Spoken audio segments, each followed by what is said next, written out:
Oomph is about something with substance, something that has a lot of sort of gravitas or weight behind it that can demonstrate it can impact things, has a certain power to it. I guess from a brand perspective, I think brands that have a very strong perspective on the role they play. What I mean by that is, I guess a great example from my perspective of a brand that has oomph is, I think of Nike immediately, very much about performance and the athletes and understanding not only the sort of functional and the performance aspects of sport, but also the sort of, they're very tapped into the emotions, not only at the professional level, but very much at the grassroots level as well. So being able to kind of connect those two things together. I think it's really difficult to separate the two. I think obviously it sort of comes from the sort of culture and the DNA of the organization. And I think inherently, if you have that sort of tuned right, then you begin to attract, it becomes like a sort of magnet for the right people. So it becomes self-perpetuating. It becomes a self-fulfilling prophecy. And I think increasingly,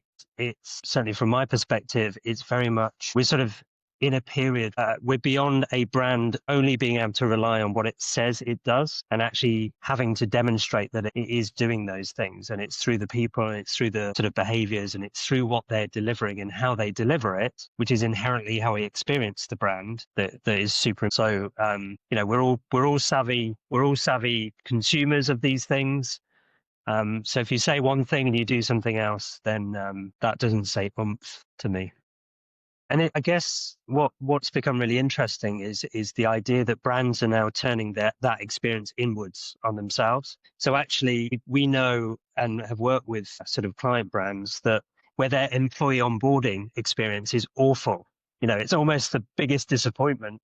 It's the first proof point that actually this brand that you were joining and super excited to kind of put all of your energy into, there's a big letdown because your onboarding process has just been sucks, basically. So the idea that you can turn your brand inwards and say, actually, what does that mean for the journey of the employee is becoming, an increasingly important area, especially since the pandemic, where, people's perspective and, employees' perspectives on employment has changed so much.